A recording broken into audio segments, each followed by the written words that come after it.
When I was 14 years old, I get kicked out of school for the second time. What should become in my life? I didn't know. I am Jonathan Karpathios, son of a Greek father, a Dutch mother.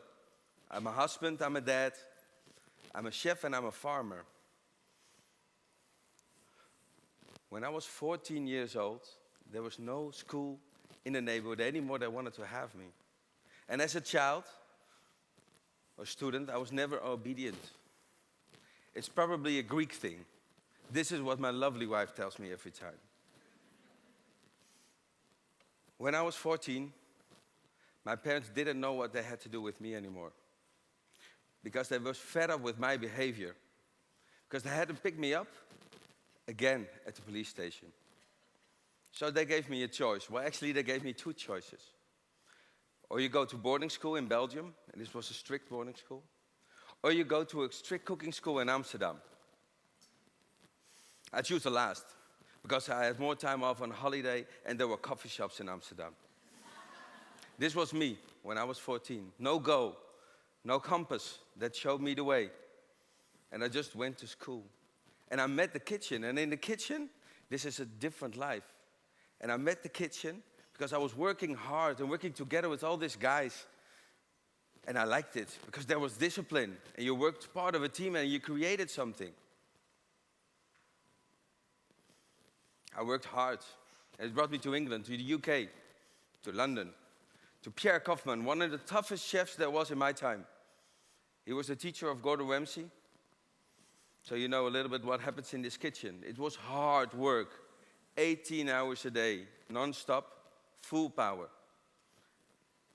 And when you think you can breathe, there's one guy breathing in your neck because he wanted you to make a mistake. And if you make a mistake, you had to work one day more. So you can imagine, with my disobedience, I had to work 3 months, 6 days. This was the way in this kitchen that worked. You were in search of perfection because everything has to be perfect every day. Every lunch, every dinner, every plate. Again, again, and again. And I started to be a robot, but a good one. And I became quite good at it. Came back to Holland, went for working. When I was 26 years old, I was a top 100 chef. Life was smiling at me. I became respected as a chef. I had a good team. But unexpectedly, something life-changing happened to me. I became a dad.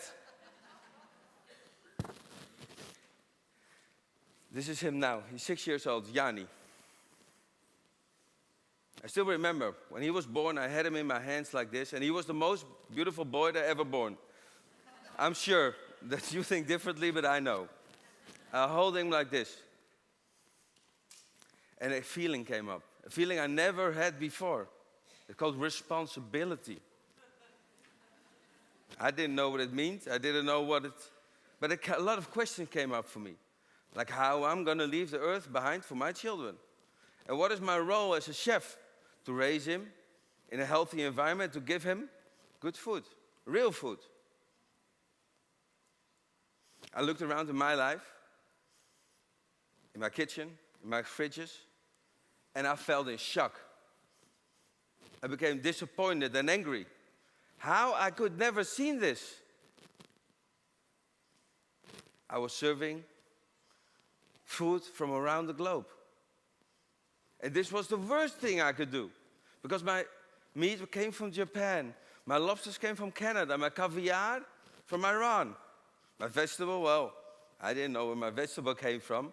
Well, of almost any of my products, I knew where they came from. I didn't know the source. So I didn't know what happened to all these products. I was shocked. I had to change. Totally.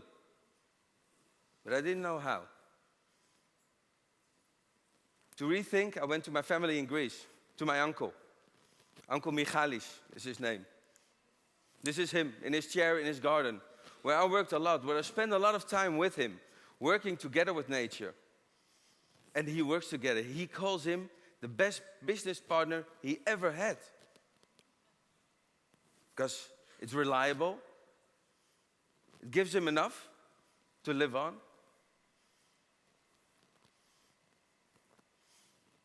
Before I left, he came to me with 2 apples. And he asked me a question. The same question like I'm going to ask all of you. This one is grown with chemicals. It's shiny, big. You could find 1,000 of this one, all the same. Or you want a small one. Unique. Like all of you. The question that comes is, why we choose to eat chemicals? Why we choose that? Because we know you are what you eat. So why we eat fast, cheap, easy or fake? It's true. Came back from Greece, started my restaurant. Finally, I could do it for myself. I could do it in a different way, my way. This is my restaurant. It's in the middle of the woods. Always in contact with nature. I started my restaurant with 4 principles, and these 4 principles are ruling my life, actually. Not only my kitchen, my staff, my restaurant, my life. The food that we serve is locally produced. Treated without chemicals, grown without chemicals. Only seasonal, and we serve less animals. And I created 80-20. 80-20 is the percentage of vegetable I serve in my restaurant. 80% vegetable, 20% fish or meat. Well, if I want to work in this way, I had to find farmers.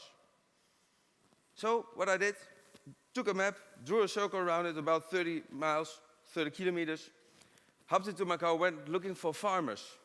Well, I can tell you people, it's not a popular question. If you go to a farmer for the first time and you give him a hand, and you ask him, how many pesticides do you use, or which one? I had to run fast.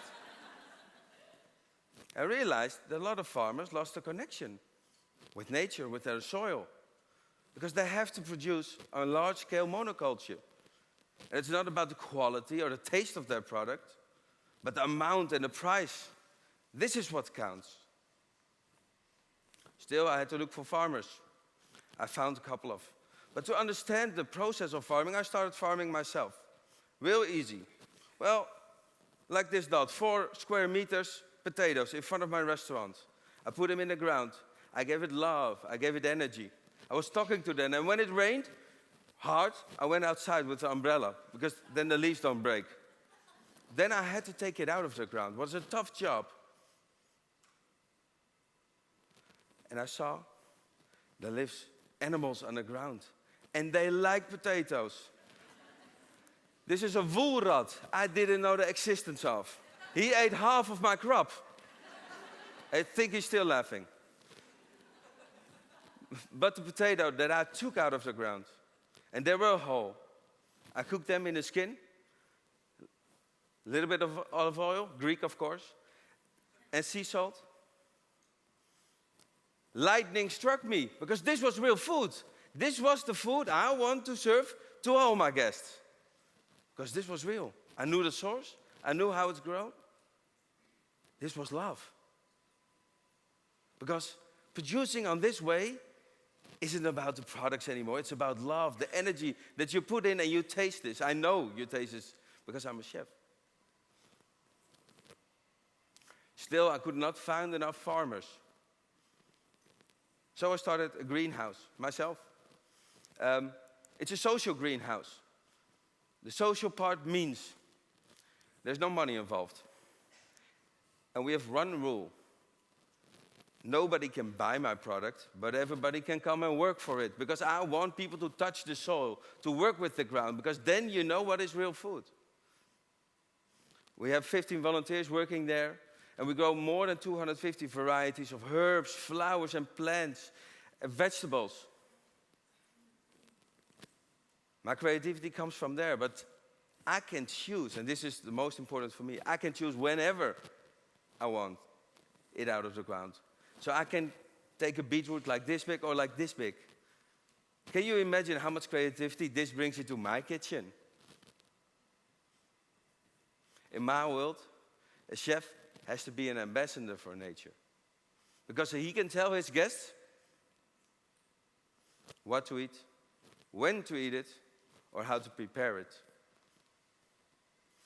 In my world, there is no chef better than his farmer.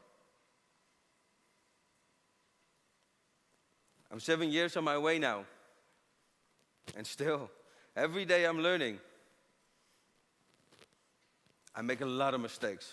But this is the only way I can learn to build this up without following the system of mass industry. Now to all of you. I took my responsibility. Are you willing to take yours? Because you can do it easy every day. 3 times. Breakfast, lunch, dinner. The 2 biggest tools you have, your fork and your knife. Use them properly. Use them to eat locally produced food in sake of our next generation. Because I want my children to see wild animals or wild sea life. It's up to you. You have a choice. Our children don't. Thank you.